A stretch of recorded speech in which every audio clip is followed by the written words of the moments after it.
오늘 은혜 받으실 말씀은 로마서 8장 28절에서 39절 말씀입니다. 로마서 8장 28절에서 39절 말씀을 다 같이 봉독하시겠습니다. 우리가 알거니와 하나님을 사랑하는 자 곧 그의 뜻대로 부르심을 입은 자들에게는 모든 것이 합력하여 선을 이루느니라. 하나님이 미리 아신 자들을 또한 그의 아들의 형상을 본받게 하기 위하여 미리 정하셨으니 이는 그로 많은 형제 중에서 맏아들이 되게 하려 하심이니라. 또 미리 정하신 그들을 또한 부르시고 부르신 그들을 또한 의롭다 하시고 의롭다 하신 그들 또한 영화롭게 하셨느니라. 그런즉 이 일에 대하여 우리가 무슨 말하리요? 만일 하나님이 우리를 위하시면 누가 우리를 대적하리요? 자기 아들을 아끼지 아니하시고 우리 모든 사람을 위하여 내주시니가 어찌 그 아들과 함께 모든 것을 우리에게 주시지 아니하겠느냐? 누가 능히 하나님께서 택하신 자들을 고발하리요? 의롭다 하신 이는 하나님이시니 누가 정죄하리요? 죽으실 뿐 아니라 다시 살아나신 이는 그리스도 예수시니 그는 하나님 우편에 계신 자여 우리를 위하여 간구하시는 자니시니라. 누가 우리를 그리스도의 사랑에서 끊으리요? 환난이나 곤고나 박해나 기근이나 적신이나 위험이나 칼이랴. 기록된 바 우리가 종일 주를 위하여 죽임을 당하게 되며 도살 당할 양같이 여김을 받았나이다 함과 같으니라. 그러나 이 모든 일에 우리를 사랑하시는 이로 말미암아 우리가 넉넉히 이기느니라. 내가 확신하노니 사망이나 생명이나 천사들이나 권세자들이나 현재 일이나 장래 일이나 능력이나 높음이나 깊음이나 다른 어떤 피조물이라도 우리를 우리 주 그리스도 예수 안에 있는 하나님의 사랑에서 끊을 수 없으리라. 아멘.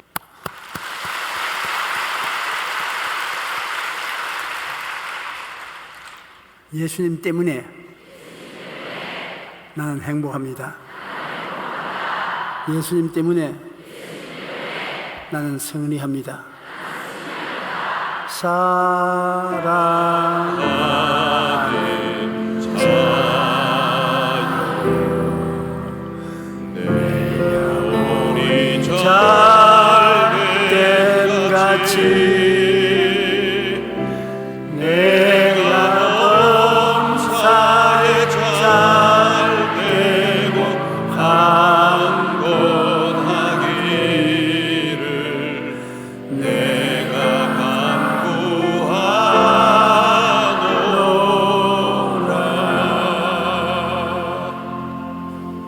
마음 다스리기라는 제목으로 은혜를 나누고 계십니다.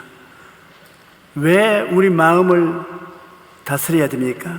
그 이유는 우리 생명이 이 땅에 살면서 복을 받고 살 것이냐, 화를 당하며 살 것이냐, 기쁘냐, 슬프냐, 우울하냐, 행복하냐 등 모든 삶의 행로에 경험하는 것이 근원적으로 마음먹기에 달렸던 것입니다.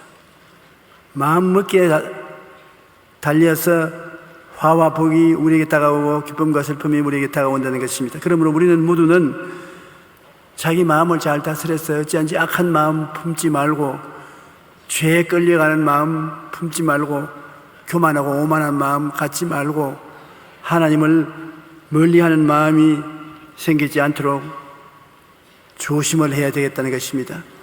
영국의 저명한 작가 제임스 앨런은 대다수의 사람들은 자기의 생각의 배가 그의 인생이라는 바다에 던져놓고 동으로 가든 성을 가든 남을 가든 북을 가든 떠내려가면서 인생을 산다는 것입니다.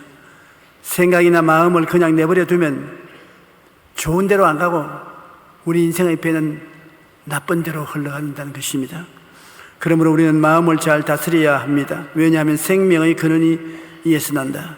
잠언서 4장 23절 다 같이 한번 읽어보십시다. 모든 지킬 만한 것 중에 더욱 내 마음을 지키라. 생명의 근원이 이에서 남이니라. 희노애락의 생명의 근원이 마음에서 나온다. 그러므로 마음을 무엇보다도 열심히 지키라는 것입니다. 성경에는 첫째로 나의 의인은 믿음으로 말미암아 살리라고 말하시는 것입니다. 마음을 지키며 산다는 것은 인생을 믿음으로 사는 것을 말하는 것입니다. 믿음으로 사는 것이 무엇입니까? 항상 교회 가면 믿어라, 믿음으로 살아라, 믿음이 크다, 믿음이 작다 이런 말씀을 듣고 있는데 믿음으로 살라 하면 무슨 말을 말하는 것입니까? 많은 크고 적은 일을 당할 때 믿음으로 살라는 것은 계산을 먼저 하지 말고 기도를 먼저 하라는 것입니다. 우리는 크고 적은 일이 다가오면 계산부터 먼저 합니다. 이거 괜찮을까요? 큰일 날지 않을까? 잘못하면 망하지 않느냐? 계산을 먼저 하는데 믿음으로 살라는 것은 계산하기 전에 하나님께 먼저 문제를 맡기고 계산하기 전에 믿음을 믿고 하나님을 사랑하고 감사하는 것입니다.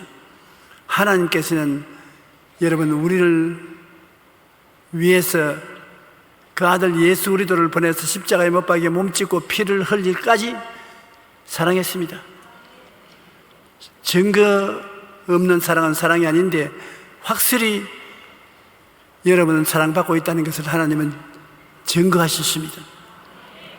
거기에다가 하나님의 능력은 한이 없어요. 하늘과 땅과 세계와 그 가운데 모든 것을 지으신 하나님의 능력이 얼마나 큽니까? 하나님은 능력이 한없이 큰데다가 여러분을 사랑해서 그 아들을 보내서 목숨을 버리도록 했으니 그 하나님을 믿을 수 있습니까? 없습니까?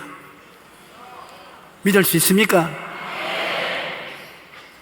믿는다고 말을 해야 하나님이 관계를 맺는 것입니다. 말을 안 하면 하나님이 관계를 맺을 수가 없어요. 그 하나님이, 그런 하나님이 내게 있으니 계산부터 하지 말고 믿음부터 먼저 믿으라는 것입니다. 계산은 하나님이 들어와서 하시면 얼마든지 계산할 수 있는 것입니다. 기도하고 주님께 계산을 맡겨놓으면 성경에 이런 말이 있습니다. 내 길을 야훼께 맡겨라. 그 다음에 내 짐을 야훼께 맡겨라. 그 다음에는 너희 염려를 다 주께 맡겨라. 놀라운 일 아닙니까? 사람들이 와서 여러분에게 내 길을 좀 맡아주십시오, 내 짐 좀 맡아서 갖다 주십시오, 내 염려를 좀 맡아주십시오 하면 왜 내가 당신 짐을 맡습니까? 나보고 그런 말 하지 마십시오, 그런 거 아닙니까? 그런데 하나님은 여러분 와서 자, 걱정하지 말고 내 길을 내게 맡겨라. 기도하고 맡겨라. 짐 무겁지? 수고하고 무거운 짐을 내게 맡겨라. 근심을 하고 염려를 해서 밤잠 자지 말고 내게 맡겨라. 이렇게 다정하게 말씀해 주시는데 까지까지 한번 맡겨보는 거예요. 자꾸 의심하지 말고. 예레미야서 33장 3절에 너는 내게 부르짖어라. 내가 내게 응답하겠고 내가 알지 못하는 크고 은밀한 일을 내게 보여주리라. 그러므로 우리 예수 믿는 사람은 마음에 맡기고 안심하고 살 수 있는 하나님의 언약이 이처럼 많습니다. 믿음은 하나님께 모든 것을 맡기는 것인데 우리가 과거에 모세를 보면은 모세는 태어났을 때 바로 왕이 이스라엘 백성들에게 명령을 내리기를 모든 어린애기는 여자면 살려주고 남자에게는 나일강에 던져서 악어밥을 만들어라. 이스라엘이 애굽에 번창하게 된 건 원치 않았었습니다.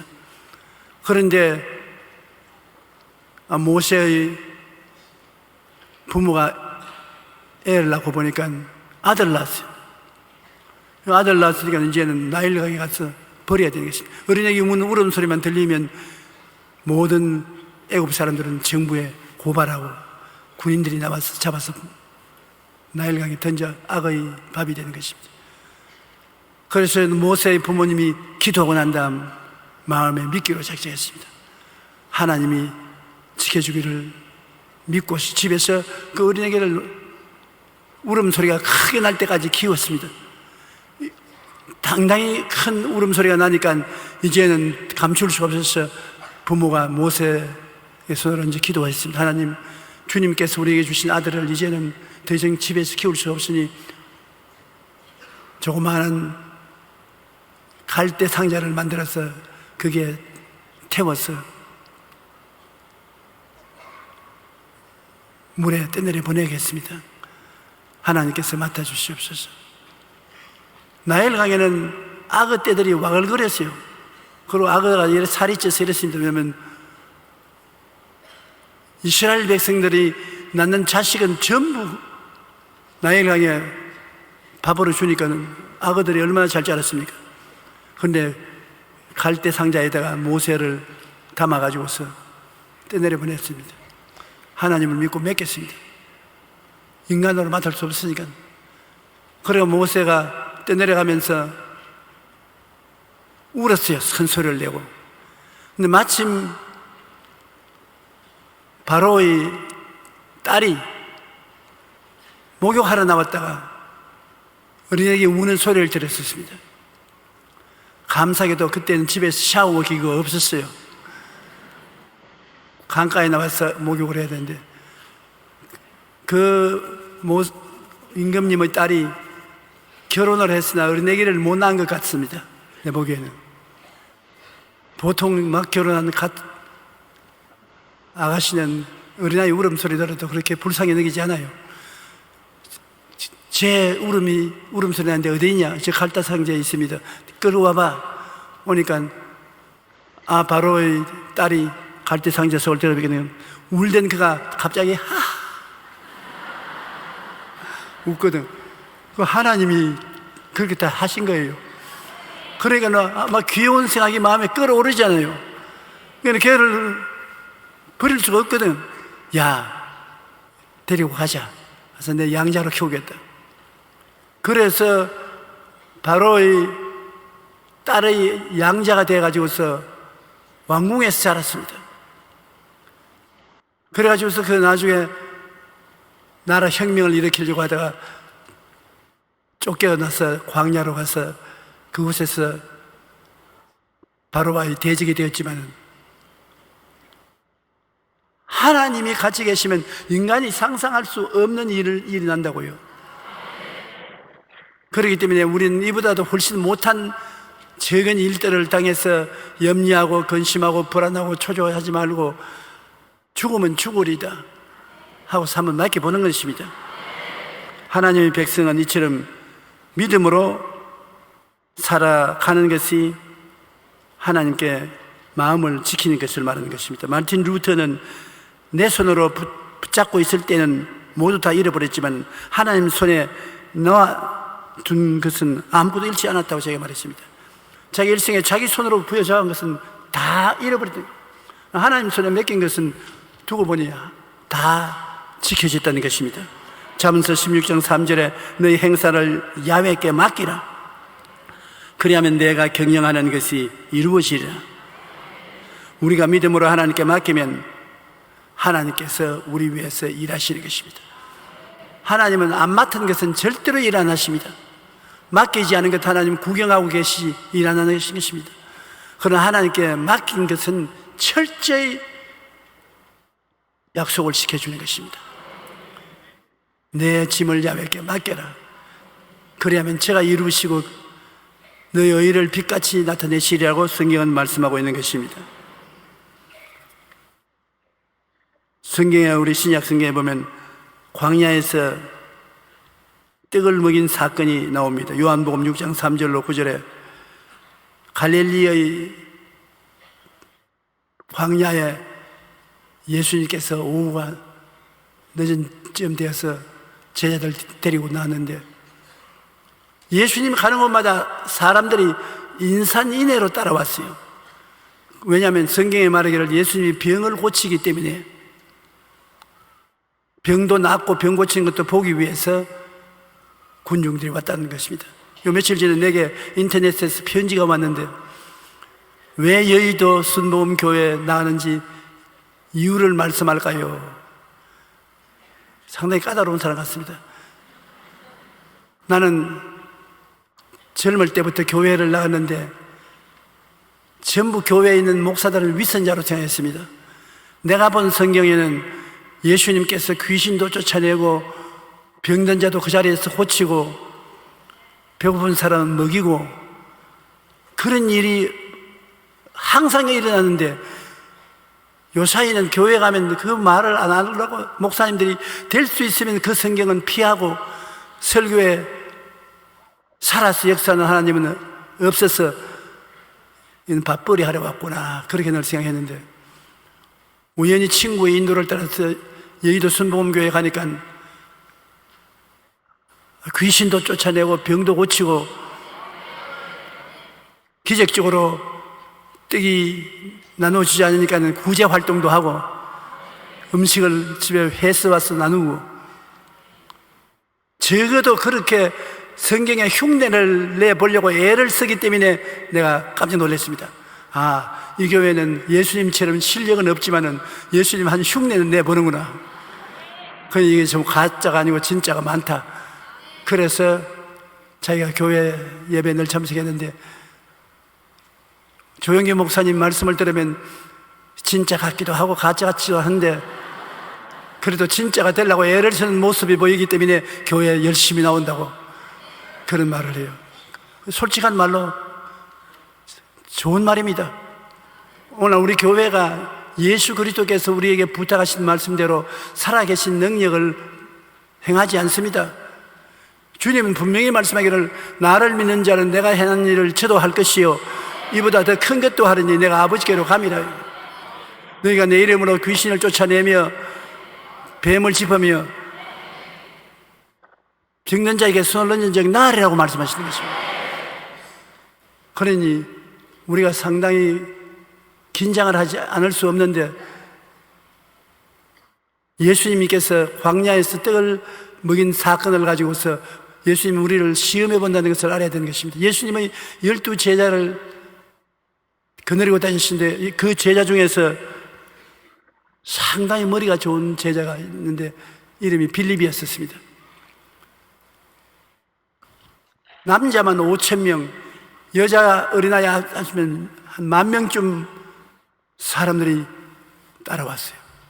거의 인산인이 아닙니까? 해가 뉘엿뉘엿 져가고 있으니까 예수님이 제자를 불렀어요. 그중에 빌립아 어디서 떡을 구하여 저 많은 사람들을 먹일고 해거름이 되었는데 배가 고파서 주저앉아 있는 저들에게 먹을 것을 줘야 되지 않겠냐. 빌립이 당장 대답을 가져왔습니다. 머리가 굉장히 빨리 돌아가는 것입니다. 우리 보고 하라 하면 여러분 남자와 여자와 어른과 어린아이가 섞였으니까 남자가 먹는 양이 다르고 여자가 먹는 양이 다르고 어린아이가 먹는 양이 다른데 그것을 순식간에 파악해가지고서 이 사람들에게 조금씩 먹일지라도 돈이 500데나리 필요합니다. 여러분에게 부탁하면 여러분 한 2시간 후에나 대답을 가져올 겁니다. 수를 보니까 남자들이 여자들보다 많지 않습니다. 여자들이 많은데 이만치 먹고 애들은 이만치 먹을 것이니까 이만한 돈이 필요합니다. 그리고 떡 살 곳도 없습니다. 당장 대답을 했어요. 그 하나님께서 왜 이렇게 했느냐? 사람들에게 믿음을 시험해 보았다는 것입니다. 하나님은 꼭 여러분에게 시험을 해 보십니다. 시험 안 해보는 것 같죠? 여러분 지금까지 오면서 다 시험 당한 것입니다. 하나님이 시험을 해보시는데 거기에 안드레라는 제자가 있는데 베드로의 형제인데 이는 빌립이 머리가 좋은가 하면 안드레는 머리가 나쁘단 말입니다. 자기에게 주님이 명령도 안 했는데 안드레는 계산한다고 뛰어다녀 보니 너무 아득합니다. 이 많은 사람에게 어떻게 먹을 것을 주냐? 어린아이가 보리떡 5개와 물고기 2마리를 가지고서 뒤로 돌아 앉아서 혼자 먹으려고 하는 건 어린아이만 발견했지요. 그래서 어린아이를 달래했습니다. 야야, 그 보리떡 5개와 물고기 2마리 예수님 드리자. 예수님이 지금 시장하시다. 예수님이 이거 잡수시고 난 다음에 우리 돌봐줄 것 아니겠나. 우리 예수님께 가져가 보자. 그러니까 옆에 다른 제자들이, 야, 창피하게 보리떡 5개와 물고기 2마리를 예수님께 어떻게 가지나 한단 말이냐. 아, 그래도 예수님이 광야에 와 계시니까 기적이 일어날지 알 수가 없지 않냐. 머리가 나쁘니까 계산을 할 수가 없으니까 믿음의 역사부터 먼저 하는 것입니다. 여러분, 앞으로도 제가 병자 위한 기도를 많이 하고 믿음으로 나아가던 요사이 머리가 굉장히 나빠졌구나, 그렇게 생각하십시오. 머리가 나빠서 계산이 안 되니까 믿습니다부터 먼저 하거든요. 보리떡 5개와 물고기 2마리를 가지고 믿습니다 하고 주님께 나와가, 주님, 이 많은 사람을 먹일 도리가 없을 것 같으나 보리떡 5개와 물고기 2마리가 있으니 이걸 가지고 뭘 해보실 수 있으면 좀 해보십시오. 우리 생각은 어림도 없습니다. 그러나 여러분, 하늘나라의 법칙이 늘 있는 것은 심고 거두는 법칙이 있는 것입니다. 적게 심는 자는 적게 거두고 많이 심는 자는 많이 거두는데 반드시 심고는 거두는 법이 있습니다. 예수님께서 빌립의 말을 듣고 난 다음 꾸짖지 않았어요. 빌립은 아직까지 신앙의 길을 모르니까 믿음으로 해결하려고 하지 않고 계산으로 해결하려고 하는 것입니다. 예수님께서는 안드레와 그 어린아이의 보리떡 5개 물고기 2마리를 받아서 축사를 하셨습니다. 그게 중요한 것입니다. 축복 그 자체가 기적을 해가는 역사인 것입니다. 떡에다가 축사를 하고 나눠주라. 그 다음 떼주고 나눠주니 이만한 떡을 떼서 주면 또 생기고, 떼주면 또 생기고, 고개를 툭 잘라서 주면 또 생겨있고, 떡 잘라서 주면 또 생겨있고. 주님이 축사를 하시면 그것이 어느 곳에 가는데 따라다니면서 이루어져요. 장사를 하면 가게를 하나 열어놓으면 꽉 들어차고, 또 가게를 더 하나 열면 또 꽉 들어차고, 물건을 팔아버리면 그 안에 물건이 없어야 되는데 또 생기고. 야간 주님께서 축사를 하시면 안 되는 것이 없습니다. 주님께서 원하시는 것은 여러분이 영혼이 잘 때 같이 범사에 잘 때며 강건하기를 원하시는데, 다른 것을 하는 것이 아니라 주님께서 복을 한번 주셔요. 복 받아라. 그 복이 따라오는 것입니다. 우리 박 대통령께서 남북이 통일되면 뭐가 생긴다겠습니까? 저번에 엄청난 일이 생길 거라고 하는데 예수님이 그 말을 해줬으면 참 좋아할 뻔당했어요. 그러면 무엇이 된단 말입니다. 그런데 우리 한국에 예수 믿는 성도들이 1,000만이 넘으니까 이 1,000만이 하나님께 기도하면 하나님이 우리에게 축사를 해주시면 그 다음에는 끝장이 나는 것입니다. 할렐루야.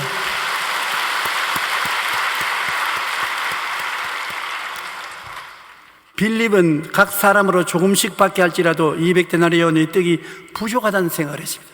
그러나 안드레는 보리떡 5개와 물고기 2마리를 가지고 와서, 여기 어린아이가 보리떡 5개와 2마리 물고기 2마리가 있나이다 했습니다. 빌립은 마음속에 부정적인 생각을 가지고 이 많은 사람들에게 조금씩 줘도 200데나리에 대한 돈이 부족할 것을 말했는데요. 여기 안드레는 보리떡 5개와 물고기 2마리가 있다고, 부족하지 않고 있는데 그것을 어떻게 기적을 베풀지는 주님이 알아서 하라 하셨습니다. 주님이 그것을 받아서 기적을 베푸는 것입니다. 이것에서 주님이 제자들에게 가르쳐 주기를 원하는 것은, 믿음은 계산한 것이 아니다. 나의 의인은 믿음으로 말미암아 살리라는 것은, 너희가 문제를 생겼을 때 계산부터 하지 말고 무릎을 꿇어서 기도부터 먼저 하라는 것입니다. 그러면 계산은 뒤에 따라오는데 누가 계산하냐? 계산은 주님이 하겠다는 것입니다. 우리가 예수님과 함께 살지 않습니까? 볼지부터 세상 끝날까지 내가 항상 너와 같이 있으시니, 우리가 계산은 항상 주님께 맡기고 기도부터 먼저 하는 우리들이 되십시다. 저도 오늘 이 성경 읽으면서 요사이 솔직히 계산을 더 많이 했는데 내 믿음이 많이 식어졌구나 그런 생각하고 회개를 했습니다. 이제는 믿습니다를 먼저 하고 계산은 나중에 하면 주님께서 도와주시는 것입니다. 우리는 절대 믿음, 절대 순종을 가지고 나가면 하나님께서 우리를 도와주시고 붙들어 주시는 것입니다. 옛날에 계시는 하나님이 지금은 어디 갔는지 흔적이 없으면 어떻게 되겠습니까? 사렙다의 과부가 3년 기근에 먹고 살 도리가 없어 이제 마지막 기름병에 기름과 떡가루를 가지고 떡 하나 만들어서 애들하고 나누어 먹고 죽겠다고 말하고 땔감을 구하러 나가는데 나무를 줍고 있으니까 엘리야가 왔어요. 나에게 떡 한 조각 만들어서 가져오라. 아이고 하나님의 사람이요, 떡이 없습니다. 기름병에 기름 조금하고 밀가루 좀 남은 것 마지막 빵 하나 만들어서 우리 애들하고 먹고 죽으려고 합니다. 그러니까 엘리야가 말하고 말했으면 그래 좋다 그렇게 해라. 하지 말란 말 안 했습니다. 네가 먹고 죽고 싶으면 먹고 죽어라. 그러나 먹고 죽기 전에 나보다 떡부터 먼저 간다고 하느라. 왜 하나님 사업에 바치면 하나님이 축복해 주기 때문에 나중에 죽을라 해도 안 죽어지는 것입니다. 그래 그가 가서 나무를 구해가지고서 기름병에 기름을 붓고 떡을 반죽을 해서 한 조각 만들어 가지고서 엘리야가 갖다 주니까 엘리야가 하나님께 기도하고 맛있게 먹어요. 나눠주지 않아요. 과부와 어린아이들이 좀 주면 좋겠다 했는데 혼자서 다 먹고 난 다음에 그 다음에 축사라는 것입니다. 이제 이 가뭄이 이 땅에서 없어지기 전까지 너 기름병에 기름이 떨어지지 아니하고 떡반죽 그릇에 밀가루가 떨어지지 아니할 것이다. 축사만 했습니다. 그런데 그 과부가 아침밥을 지으려고 밀가루를 붓고 기름을 붓고 나면 아무것도 없는데 점심 때 보면 또 그만큼 남아있고 저녁 때 보면 또 그만큼 남아있고 계속해서 남아있는 거예요. 부자가 되어서 기름이나 밀가루가 집에 쌓이는 것이 아니라 먹고 살 만큼 항상 그만큼 생기는 것입니다. 그러므로 여러분께서 예수 믿는 분은 하나님께 11조 드리고 주님 일에 충성하면 무엇을 먹을까, 무엇을 입을까, 무엇을 마실까 염려하지 말라. 이런다 이방인들이 염려하는 것이요 너희 천부께서는 이 모든 것이 너희에게 있어야 될 줄 아시다니라. 그 나라와 그 일을 먼저 구하라. 그러면 이 모든 것을 너희에게 도와시리라. 안 굶어 죽습니다. 절대로 안 굶어 죽어요. 하나님이 그렇게 하면 그렇게 무능한 하나님 됐으나 어떻게 하나님 됩니까? 그래서 하나님께서 나의 의인은 믿음으로 말미암아 살리라. 이 세상에 계산하고 사는 법도 있지만은 나의 의인은 믿음으로 말미암아 살리라고 주님께서 말씀하신 것입니다. 요한복음 6장 28절로 29절에 보면 그들이 묻되 우리가 어떻게 해야 하나님의 일을 하오리까? 예수님께 바리새 교인, 사두개 교인, 그 이외에 안 믿는 사람들 때를 지어와서 예수님께 질문을 했습니다. 자꾸 주님께서 하나님의 일을 하라고 우리가 말하는데 우리가 어떻게 해야 하나님의 일을 하리까? 그러니까 예수님께서 그들을 쭉 보시고 난 다음에 대답하여 이르시되 하나님께서 보내신 일을 믿는 것이 하나님의 일이라. 여러분은 하나님 믿는 사람들 아닙니까? 성수주의라고 나왔지 않습니까? 여러분이 주님께 묻습니다. 주님 어떻게 하나님의 일을 하고 삽니까? 나머지 내 인생을요. 하나님을 믿어라. 하나님 믿는 것이 나를 믿어라. 그것이 하나님의 일이다. 한번 따라 말씀해. 내가 예수님을 믿는 것이 하나님의 일을 하는 것이다. 어렵게 생각하지 마십시오. 예수님을 믿는 것이 하나님의 일을 하는 것이다. 그럼 예수님의 일을 어떻게 하는 것입니까? 예수님의 일은 예수님께 기도하고 순종하는 것이 예수님의 일인 것입니다. 신앙생활을 하는 것이 그렇게 어렵지 않습니다.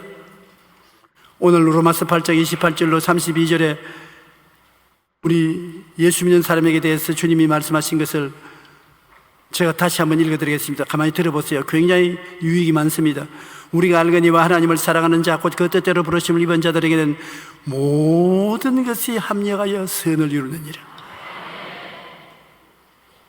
좋은 것은 좋아서 좋고 나쁜 것은 나빠서 좋고 좋게 만들어줄 것이냐 좋고 모든 것이 합동하여 선을 이룬다. 지금은 나쁘지만은 기다리고 있으면 선하게 된다. 하나님이 미리 아신 자들을 또한 그 아들의 형상을 본받게 하기 위하여 미리 정하셨으니 여러분 여기 오시기 전에 하나님이 벌써 알았었죠. 하나님이 자녀로 만들 것을 알고 여의도 순복음교회에 출석하도록 정했다는 것입니다. 미리 여러분을 알고 하나님이 미리 정해놓았다. 여러분이 스스로 좋아서 이곳에 나온 것도 있지만 내용은 즉 하나님이 여러분을 여기 와서 예배도록 정해놓으신 것입니다. 그러므로 하나님이 아시고 하나님이 정한 사람이니 여러분 보통 사람 아닙니다. 이 교회 목사가 여러분 밉다고 해서 쫓아낼 수도 없는 일이고 괴롭힐 수도 없는 것입니다. 왜냐하면 하나님이 미리 알고 하나님이 미리 정해서 갖다 놓았으니 하나님의 일을 어떻게 막을 수 있겠습니까? 그로 많은 형제 중에서 맏아들이 되게 하기 위하여 미리 정하신 그들을 또한 부르시고 부르신 그들을 또한 의롭다 하시고 의롭다 하신 그들을 또한 영화롭게 하시느니라. 여러분 죄 함전 의로운 사람이라는 것을 주님께서 그렇게 불러주시고 여러분을 영화롭게 해주시니 이 일에 대해서 우리 사람이 무슨 말을 하겠습니까? 하나님이 우리를 위하시면 누가 우리를 대적하리요?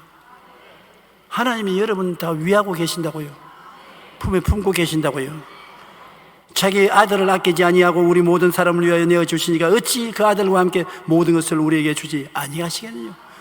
끝장입니다. 아들을 준 주님이 밥 안 먹여주겠습니까?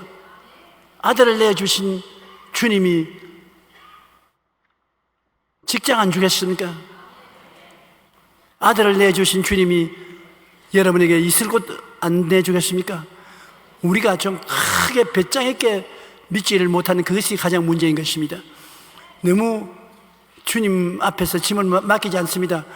나는 매일 새벽기도 와서 맡기는데요. 새벽기도 와서 맡기는 것까지는 좋은데 일어서서 나갈 때 여러분 보면 맡긴 것을 태반은 도로 주워서 가져고 왔단 말입니다. 다 와서 우리 남편도 맡깁니다. 아들도 맡깁니다. 조카도 맡깁니다. 나도 맡깁니다. 학교도 맡기고 사업도 맡기고 주님 돌봐 주시옵소서. 진짜입니다. 맡겨주십시오. 꼭 맡아주십시오. 그 일었으면서 부시부시 또 뭐 주워 담아서 주님이 뭐 주워 담니까? 주님이 안 맡아줄 것 같아서 우리 남편 내가 돌봐야 되겠으므로 내가 보겠다 집어넣고 우리 조카 집어넣고 내가 모은 재산 반은 내가 가져갈 테니까 반은 하나님이 맡아서 한번 해보십시오. 끝까지 맡기지를 못하는 것입니다. 그렇지 않다고 해도 제가 그렇게 사는 것을 보니까 여러분은 안 그럴 수가 없어요. 저는 그래도 사람들이 예수 잘 믿는 사람 중에 한 사람이라고 믿어주는데 그런 사람도 온전히 주님께 못 맡기는데 여러분도 못 맡길 수 있을 리가 있습니다. 그러니까 우리 오늘 이 시간에 한번 마음을 합쳐가지고서 진짜로 한번 맡겨보십시다. 그러면 주님께서 책임져 주시는 것입니다.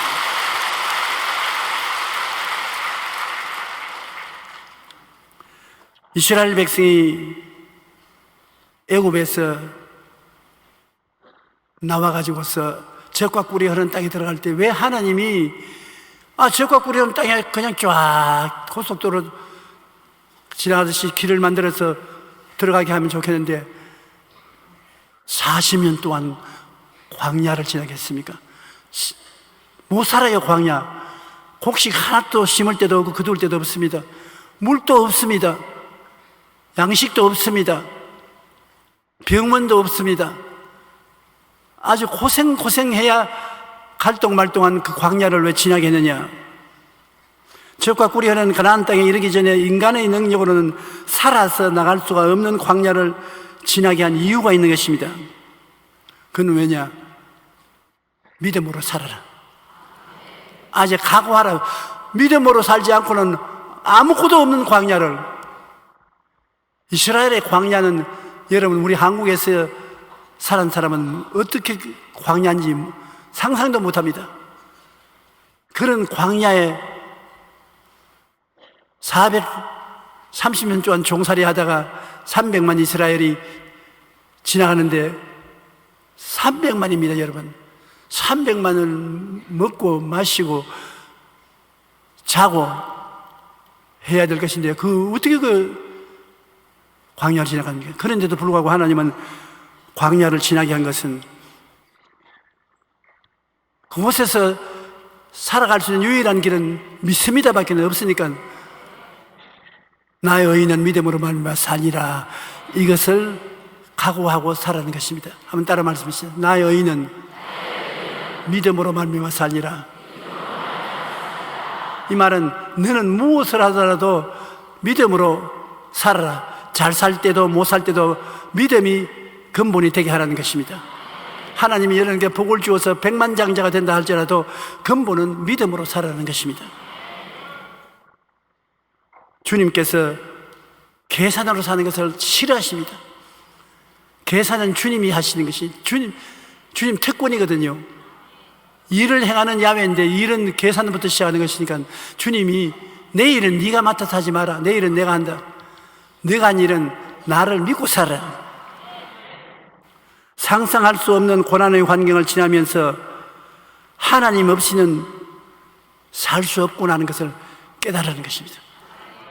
우리 지금 이 세상에 사는 것도 그것입니다. 내가 하나님 없이는 행복하게 살 수 없다는 것을 깨닫고 살기를 원하는 것입니다. 그것이 하나님이 여러분이 꼭 진리를 깨달아 알 것입니다. 하나님 없이는 못 산다. 하나님 없이는 영혼이 잘 되고 범사가 잘 되고 강건하게 못 된다. 우리 남북 대결을 하고 있는 이 형편에도 하나님 없이는 우리가 살아갈 수가 없습니다. 북한이 언제 불장난을 할지 누가 압니까? 나는 사실은 하나님이 우리와 같이 계심으로 두려움이 없이 살았고 두려움이 없는 확인을 가지고 살았는데 요사이 조금 마음이 위태위태해요. 왜 그러냐니까 김정은이가 미사일을 몇십 발 쏘고 협박을 자고 하니까 우리 성도들이 신문을 읽거나 텔레비에서 말하는 그 말만 들었으면 좋겠는데 그 말을 듣고 내게 질문을 해봐요. 내가 뭐를 안다고? 참 이상해요. 내가 그래서 전화해서 아니 신문에서 다 보셨고 텔레비에서 다 들었지 않습니까? 아, 그건 세상 사람들이 이야기하는 것이고 하나님이 좋은 목사님이 괜찮다면 괜찮은 줄 알고. 왜냐하면 어떤 사람이 와서 누룽지를 많이 만들어 쌓으라고 합니다. 누가 알아들어요? 구역장이라는 사람이 와서 누룽지를 많이 만들어야 이제 전쟁이 나면 피난 갈 때 안 굶는다고. 그래요. 누가 그랬다니까 하나님이 계시를 주시거든. 계시 문제 같으면 조 목사님에게 우리 목사님에게 물어봐야 알겠다고. 나에게 누룽지를 절로 만들어야 됩니까? 여러분 누룽지 만드는 분이 계세요? 하나님이 누룽지보다 못하다면 큰일 납니다. 조금 그 말을 자꾸 들으니까 그런 질문을 하니까 마음에 조금 두려움이 온다고요. 그래서 제가 회개를 했습니다. 주여, 내 마음이 이처럼 주님을 의지하는 상태가 못 되니 아무래도 오살리 기도원에 가서 굴속에 좀 들어가야 되겠습니다. 하나님이 우리와 같이 계시면 우리를 해할 자가 없다고 성경이 말하고 있는데요. 상상할 수 없는 고난의 환경을 지나면서 하나님은 꼭 같이 하시고 하나님 없이 못 산다는 것을 이스라엘을 깨닫고 적과꾸려하는 땅에 들어가려고 했는 것입니다. 거기 들어가서 흥청망청 살고 하나님 잊어버리면 안 되니까 고난이 흑심에도 하나님이 살아계셔서 돌보아준 것을 잊지 말라는 것입니다. 왜냐하면 고난이 있으면 우리 예수 믿는 사람에게는 그 고난을 채우시는 하나님도 계시다는 것입니다. 그러므로 결코 뒤로 물러가지 말라는 것입니다. 우리 예수 믿는 사람은 하나님 믿으면 그 믿음의 방향으로 쭉 나가야지. 오늘 믿었다가 내일 안 믿었다가 모레 믿었다가 그렇게는 안 믿었다가 그렇게 하지 말고 뒤로 물러가지 마라. 나의 의인은 뒤로 물러가지 말라는 것입니다. 하나님께서 우리 태어날 때부터 이목구비를 준 것처럼 믿음을 주셨습니다. 각 사람에게 믿음을 주셨으니 여러분 믿음 없는 사람에는 믿음이 있는데 그 믿음을 사용하면 믿음이 점점 힘이 있어지고 사용 안 하면 믿음이 힘이 없어지는 것입니다. 여러분께서 몸이 약한 사람 병원에 가면은 특별한 다른 병이 없어도 의사가 거의 그런 말을 할 것입니다. 운동을 많이 하라고. 근육이 생겨야 근육이 저항력이 생겨서 병을 물리치지 근육이 없으면 안 되니까 운동 많이 하라고. 저는 석 달에 한 번씩 삼성의료원에 가서 건강진단을 하는데 의사들이 꼭 저보고 하는 말이 운동 많이 하십니까?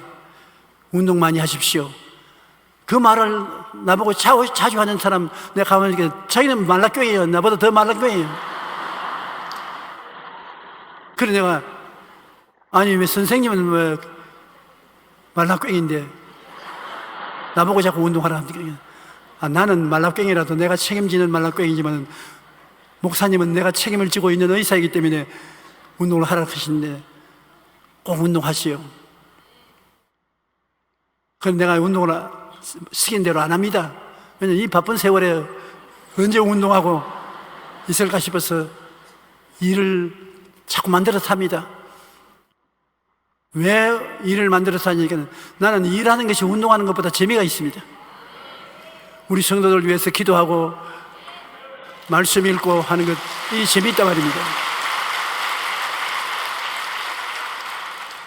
그러므로 그렇게 운동하면서 저는 하나님께 바라봄의 법칙을 늘 사용했습니다.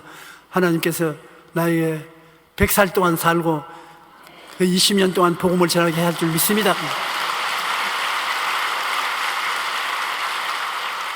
나보다 먼저 관속에 들어가서 날 보고 장례식 전에 집행해 달라고 부탁하고 가지 마세요.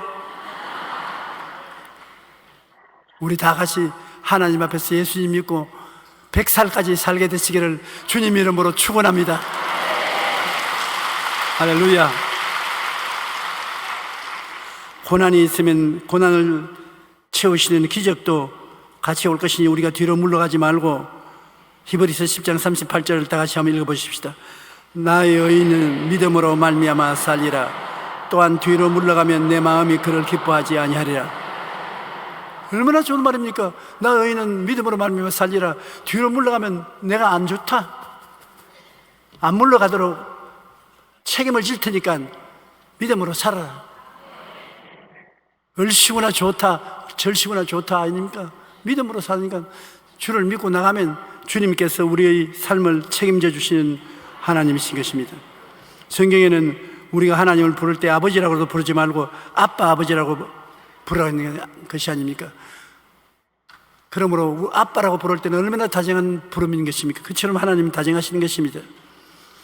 우리가 말씀을 읽고 묵상하고 기적은 필연적으로 다가온다는 것을 잊지 마십시오. 기적이 간혹 다가오는 것이 예수 믿는 신앙이 아닌 것입니다. 예수 믿는 사람들의 신앙은 반드시 기적이 따라온다. 간혹 따라오는 것이 아니라 반드시 다가온다. 믿고 주님을 앙망하고 기다리면 기적이 따라오는 것입니다. 신명기 8장 2절로 3절에 보면 내 하나님 야훼께서 이 40년 동안에 내게 광야길을 걷게 하신 것을 기억하라. 이는 너를 낮추시며 너를 시험하사 내 마음이 어떤지 그 명령을 지키는지 지키지 않는지 알려 하심이라. 보십시오. 모르는 사이에 주님이 시험을 하시는데 무슨 시험을 하느냐? 낮추신다. 겸손하게 맡으시며 시험하사 마음에 하나님 명령을 지키는지 지키지 않는지 알아보려고 하는 것입니다.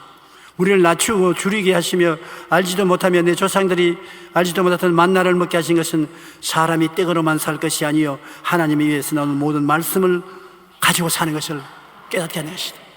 말씀은 왜요? 믿음은 들음에서 나며 들음은 그리스도의 말씀으로 말미암이라.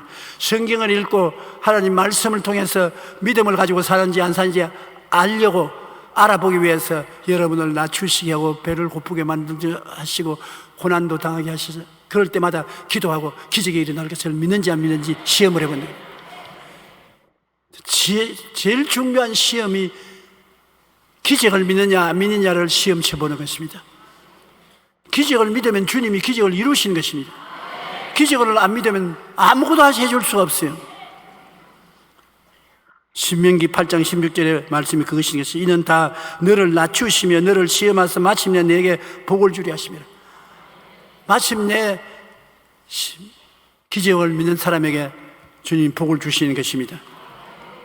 로마서 8장 33절로 39절을 읽은 것 같이 이 모든 일에 우리를 사랑하시는 이로 말미암아 우리가 넉넉히 이기나니라. 넉넉히 이깁니다. 우리가 되게 오는 어떤 일이라도 넉넉히 이기도록 만들어 주겠다고 말씀하신 것입니다. 내가 확신하노니 사망이나 생명이나 천사들이나 권세자들이나 현재일이나 장래일이나 능력이나 높음이나 깊음이나 다른 어떤 피조물이라도 우리를 우리 주 그리스도 예수 안에 있는 하나님의 사랑에서 끊을 수 없으리라. 세상 사람이 다 여러분 버려도 여러분 안 버리는 분이 계십니다. 예수님. 아무리 사람들이 끊으려고 해도 그 사랑의 끈을 끊을 수 없습니다.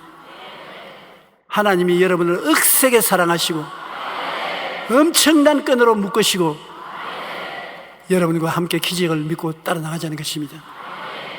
그러니 평안하십시오. 우리 예수 믿는 사람은 평안하기를 하나님이 원하시는 것입니다. 그러면 우리 실제 생활에서 어떻게 해야 늘 기적을 발생시키는 믿음을 가질 수 있겠는가? 조용히 목사님이 믿음을 믿으라고 자꾸 하시는데 나는 그 믿음을 그렇게 가질 수가 없는데 어떻게 합니까? 할 수 있어요. 왜냐하면 성경에 내 믿음의 말로 기적을 체험하라는 것입니다. 우리가 하나님 앞에서 생각이 긍정적이어야 되고 꿈이 긍정적이 되고 믿음이 긍정적이 되고 말이 긍정적이 되면 4차원의 영성으로서 주님과 동행한다는 것을 알고 있지요. 한번 따라 말씀드립니다. 생각이 긍정적이고 꿈이 긍정적이고 믿음이 긍정적이고 말이 긍정적이 되어야 한다. 그런데 여러분 이 긍정적으로 살 수 있는 마지막 키가 하나 있습니다. 믿음으로 생각을 가지는 것은 그대로는 안 될 때가 많습니다. 그러나 말로서 믿음이 긍정적이 될 수가 있고 생각이 긍정적이 될 수 있고 여러분 아름다운 꿈을 지키는 것도 말로서 할 수 있고 믿음도 말로서 할 수 있고 말도 말로서 할 수 있는 것입니다. 내 입에 말로 묶이고 풀기도 하는 것입니다. 잠언서 6장 2절에 다 같이 한번 읽으십시다. 내 입에 말로 내가 얽혔으며 내 입에 말로 잡히게 되었나니라. 내 입의 말입니다. 다른 사람 입의 말도 중요하지만은 내 입의 말로 네가 묶이시고 내 입의 말로 내가 사로잡힌다. 나쁜 의미로서의 말을 하면 나쁜 운명으로 여러분이 묶이고 사로잡힌데 좋은 일로 긍정적인 말을 하면 좋은 일과 긍정적인 믿음으로 여러분이 붙잡히게 되는 것입니다. 말이 생각도 잡고 있을 수가 있고 꿈도 잡고 있을 수가 있고 말이 믿음을 잡아놓고 말이 말을 잡아놓을 수 있는 것입니다. 그 때문에 말이 무서운 힘이 있는 것입니다. 말로서 여러분의 이웃도 환경도 만들어갈 수 있는 것입니다. 말입니다. 말. 여러분 누에는 입에서 나오는 비단으로서 자기 집을 짓지 않습니까? 누에가 입에서 나오는 비단 씨를 가지고 자기 집을 이렇게 짓습니다. 제일 처음에 보면 장난 같습니다. 이런 금불에 누에가 딱 붙잡고 앉아 한심 큰 누에가 자기 들어갈 고치를 짓는다고 입에서 눈에도 안 보이는 비단 씨를 내서 자꾸 이렇게 하고 있습니다. 그럼 아이고 병신아 계산 좀 해라 계산. 언제 그 집에 들어가노?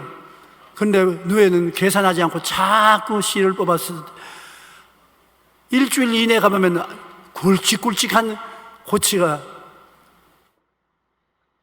달려 있어요. 여러분, 우리 입에서 나오는 말이 그 아주 별 도리가 없는 말이라고 생각하지만은 그 시시한 말도 자꾸 하고 있으면 나중에 가보면 그 말대로 되어 있다고요. 어제 어떤 우리 부형님이 내게 편지가 왔는데 아주 불치의 병이 들어가지고서 치료도 오래 받고 굉장히 괴로웠는데 안 나았어. 고통을 당하다가 교회에서 목사님이 입술에 고백이 병을 고친다고 그래서 결심을 하고 3개월을 계속해서 그 말을 했죠. 자나 깨나 제가 저쪽에 맞음으로 이 병이 나았다. 제가 저쪽에 맞음으로 이 병이 나았다. 저쪽에 맞음으로 이 병이 나았다. 그런 오늘날에 와서는 그 병이 온데없이 사라졌고 말았다. 나았다. 그래서 그가 하는 말이 목사님 설교할 때 도움이 될까 싶어서 내가 좀 가르쳐 드리는데 그냥 채찍에 맞아서 나았다고 하지 말고 적어도 반년 이상은 계속해서 참으라고 말해 주십시오. 그럼 반드시 낫습니다. 내가 그 다음에 실제로 시험을 해봤는데 다른 병도 아픈 것이 있었는데 다 날라버렸었습니다. 다 나았습니다. 그 말을 듣고 나도 아멘 하고 난 다음 은혜 받았다. 좋은 말을 해주셔서 고맙다.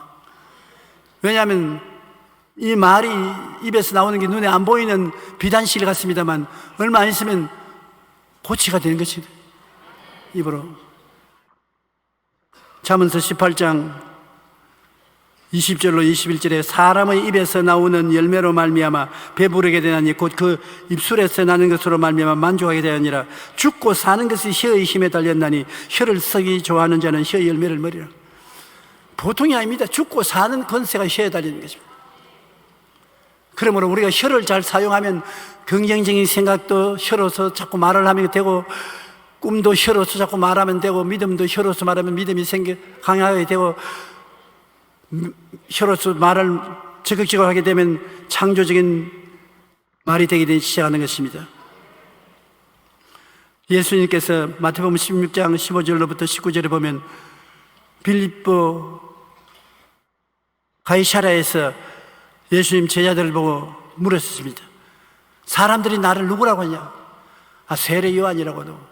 눈물이 많으니까 눈물 많은 엘리야라고 말해요. 여러 가지 선지자라고 말합니다. 예수님 제자들을 가만히 보시면 베드로를 보고 너는 나를 누구라고 하냐? 탁 바로 서더니만 예, 주는 그리스도시요 살아계신 하나님의 아들이시니이다. 정말로 태어나서 중요한 진리를 깨달았습니다. 대학교 몇 개 나온 것보다 나았습니다. 그 예수 그리스도 목동들이 노래 불러주던 그 예수 그리스도의 어린 애기, 목수의 아들로서 일했던 그 예수님, 고등학교도 못 나온 그 예수님, 세상 사람이 다 무식하고 사람 취급을 안 하는데 이 베드로가 물고기나 잡고 한 잔 먹으면 주먹질이나 하고 그런 그가 어떻게 알았습니까? 예수님을 딱 보니 주는 그리스도시요 살아계신 하나님의 아들이다. 예수님이 무릎을 탁 치면서 말했습니다. 바요나 시모나 내가 복이 있다. 이걸 내게 알게 하신 것은 네 혈육이 아니라 하늘에 계신 아버지가 알게 하셨다. 오늘 여러분 주는 그리스도시요 살아계신 하나님의 아들이라고 믿고 있지요? 말씀하지요? 대단한 사람들입니다. 하나님 아버지가 계시 주신 것입니다. 그러니까 여러분 아무것도 아닌 건 아니에요. 굉장히 중요한 사람입니다. 하나님이 이것을 계시를 주셨기 때문에 여러분이 믿고 구원받은 것입니다. 예수님이 이 고백을 하는 사람에게 교회를 세우니 지옥이 이기지 못한다. 이 고백을 하는 사람은 그 자체가 교회입니다. 교회가 이 건물이 교회입니까? 아닙니다. 예수를 구주로 시인하고 나온 여러분이 교회입니다. 여러분이 교회인데 여러분이 이것을 시인하고 있는 이상 음부의 권세가 여러분을 못 이깁니다. 그리고 여러분에게 하나님이 뭘 주시는가 하면 내가 천국 열쇠를 내게 주리니 내가 땅에서 무엇이든지 매면 하늘에서 매일 것이요 내가 땅에서 무엇이든지 풀면 하늘에서도 풀리리라.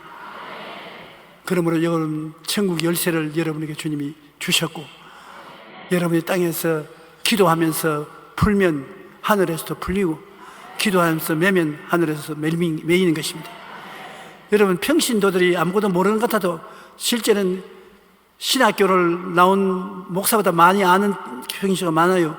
내가 불광동에서 체험이 많은데 천막 아래 가만히 위에 앉아서 새벽기도 하고 나오는데 거기에서 많은 것을 배웠었습니다.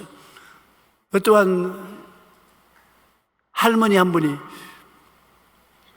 치매에 좀 걸릴 나이가 되었다 생각하는 그런 할머니인데요. 앉아가지고서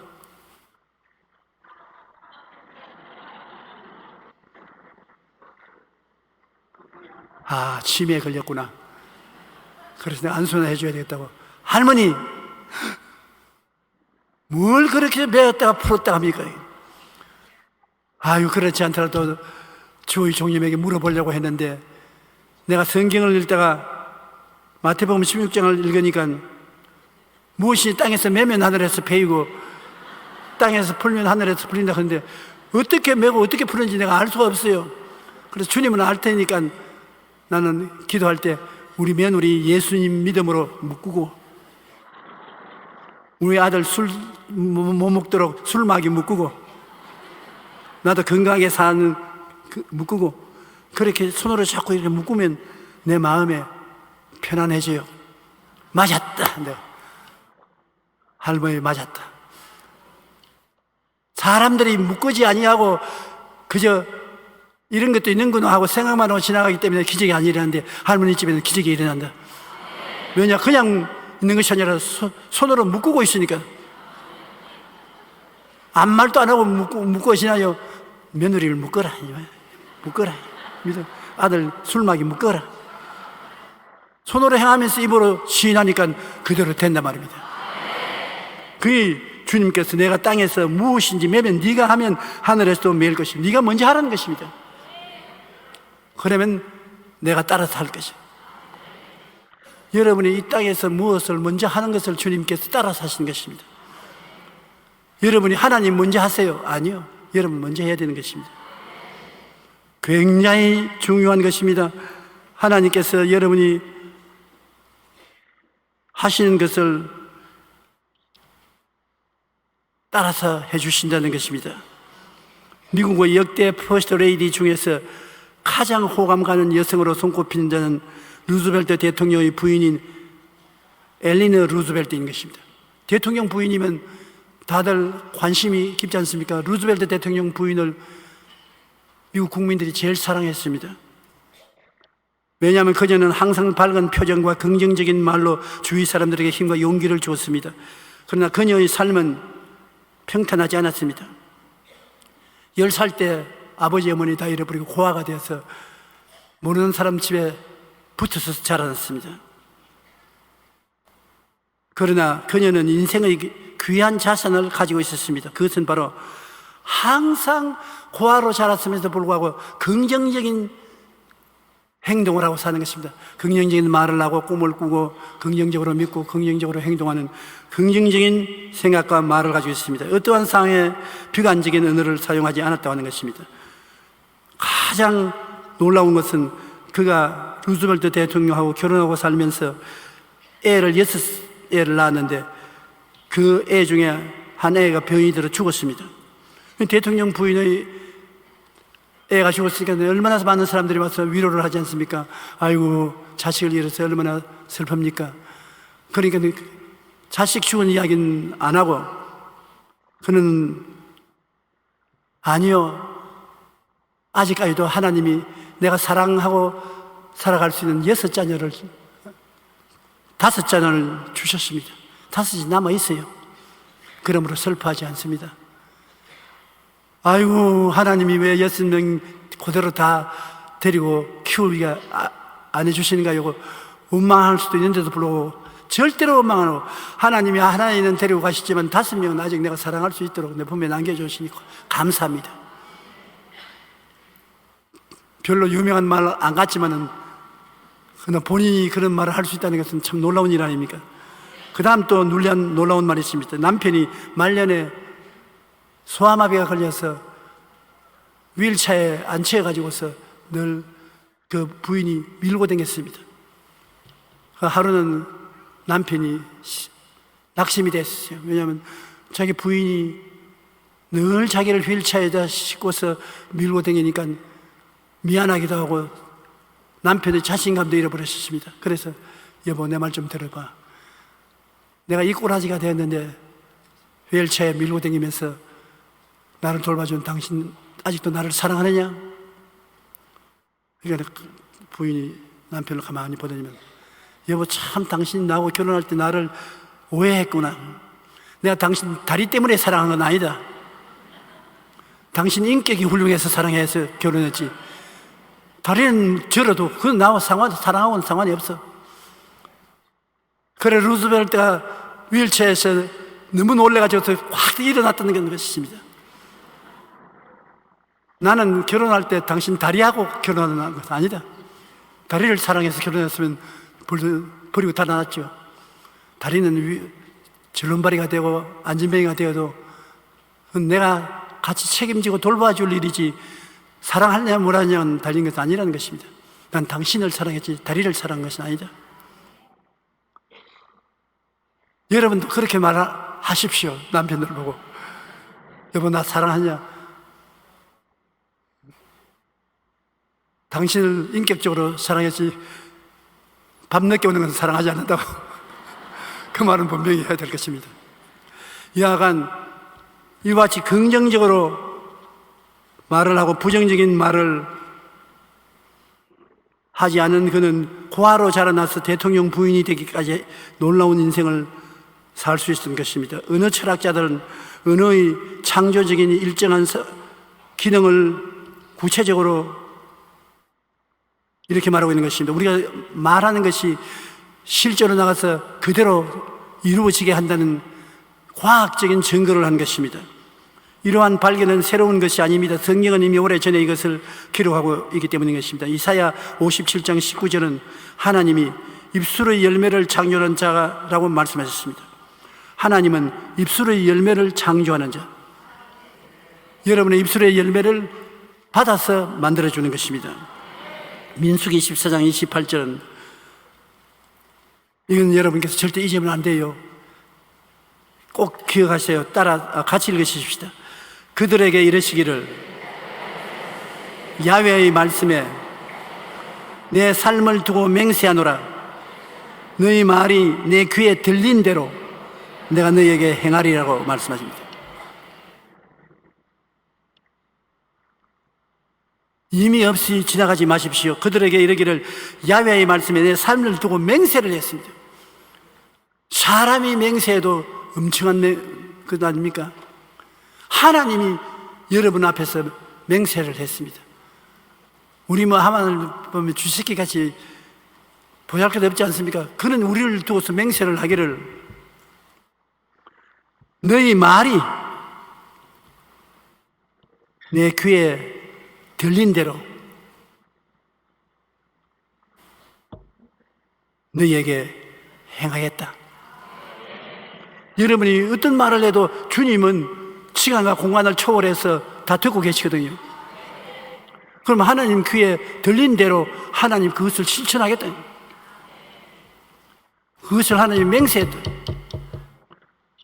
아이고, 나는 못 산다. 내가 들었다. 내가 맹세했으니까 그대로 해주마. 못 살게 해주면.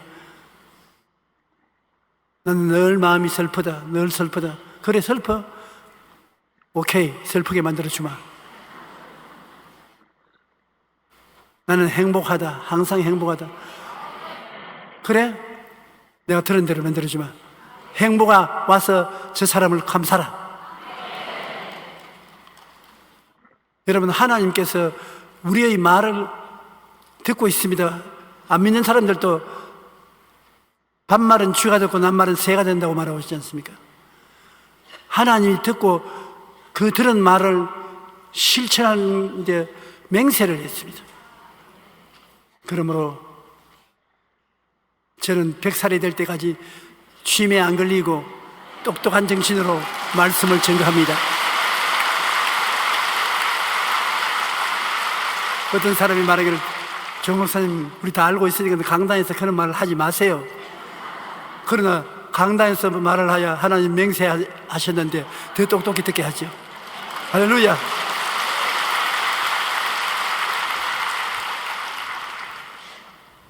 그러므로 우리가 오늘 이 여러 가지 것으로 우리 마음을 지키면은 하나님이 우리와 끊임없이 같이 계시고 믿음으로 기적이 일어나게 만들어주는 것입니다. 우리는 무엇보다 믿음의 말을 해야 합니다. 말이 긍정적인 생각을 가져오고, 말을 하면 여러분 꿈을 꿀 수가 있고, 말을 하면 믿음이 힘을 얻고, 말을 하면은 말이 말을 크게 만들어주는 것입니다. 그러므로 여러분의 입술에 하나님이 천당의 문을 여는 열쇠인 말을 주셨다는 것을 잊지 마시기 바랍니다. 여러분이 대학은 못 나와도 주님이 말을 주셨습니다. 대학, 박사, 학사 비교할 수 없습니다. 중요하지만은 말에 비교할 수 없습니다. 여러분은 엄청난 말을 하십니다. 그 말로서 하나님께 대화할 수 있고, 그 말로서 마귀를 쫓아낼 수 있습니다. 말로서 운명을 변화시킬 수 있는 것입니다. 우리 예수 믿는 사람은 이와 같은 큰 비밀을 깨닫고서 그것을 실천하면 인생을 아름답게 만들어서 살 수 있습니다. 세상에는 여러 가지 방법으로 삶을 다스리고 사람들은 살아가는 것입니다. 이 3차원적인 상황은 생각하고 꿈꾸고 믿고 말하면 기적이 일어나게 되는 것입니다. 4차원적인 마음가짐을 가지면 성령께서 마음의 꿈을 이루시는 기적을 행하시는 것입니다. 4차원의 영성은 인간이 하나님과 벗이 되어 함께 살 수 있는 길을 보여주시는 것입니다. 그러므로 오늘은 예배에 나와서 여러분 말씀을 듣고 여러분 마음에 즐거움을 얻게 된 것입니다. 믿음을 얻게 된 것입니다. 소망을 얻게 된 것입니다. 좋은 일이 일어납니다. 기적이 일어나게 되는 것입니다. 찬송가 91장 다 같이 부르십시다.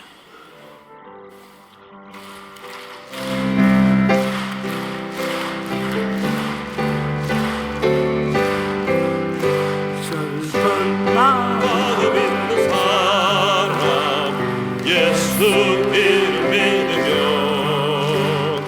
영원토록 변함없는 기쁜 마음 얻으리. 예수의 이름은 세상의 소망이요. 예수의 이름은 천국의 기쁨일세. 거룩하신 주의 이름 너의 가운데 삼으라. 환난 시험 당할 때에 주께 기도드려라. 예수의 이름은 세상의 소망이요. 예수의 이름은 천국의 기쁨일세.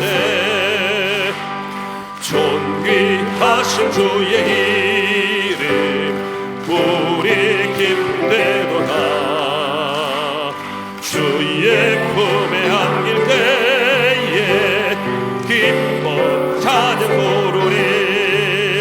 예수의 이름은 세상의 소망이요.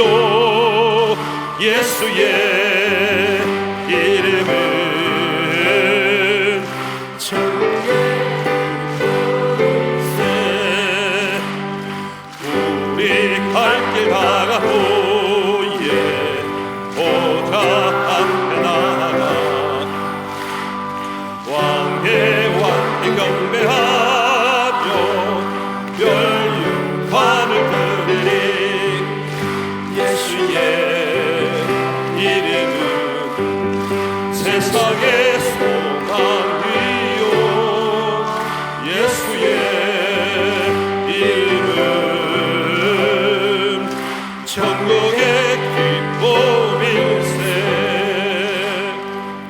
아픈 사람 아픈 데 손을 얹으십시오.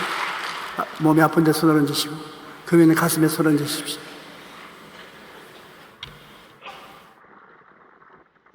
하나님 아버지여, 우리 사랑하는 형제 자매들은 주의 말씀을 알고 입술의 고백의 권능도 알고 있습니다. 예수님께서 항상 내 믿음이 너를 구원하였다고 하시지 내가 너를 구원했다고 말 안 하셨습니다. 믿음이 있는 사람들입니다. 오늘 그러므로 제가 기도하고 축복하오니 저들이 마음속에 가지고 있는 믿음대로 병은 다 사라지게 도와주시옵소서. 어떠한 종류든지 사라지게 도와주시옵소서. 원수 마귀의 일을 멸하여 주시옵소서. 너희 더러운 귀신아 물러갈지어다. 원수 마귀야 사라질지어다. 모든 불치의 병은 고치심을 받을지어다. 모든 병은 사라져라. 마음의 평안으로 넘치질지어다. 하나님 아버지여, 염려, 근심, 불안, 초조, 절망을 없애버려 주시옵시고 오직 평안과 믿음이 가득하게 도와주시옵소서. 주님께서 영혼이 잘되고 범사에 잘되며 강건한 축복을 이미 주셨는데 넘쳐나게 하여 주시옵소서. 예수 이름으로 축복합니다. 이제는 우리 주 예수 그리스도의 무한하신 은혜와 아버지 하나님의 끝없는 사랑과 보혜사 성령님 함께 계시고 내주하시고 충만케 하시고 인도하여 주시는 은혜가 오늘 이 예배에 출석한 성도 개인 가정 생활 자녀 위에 영원토록 함께 계실지어다. 아멘.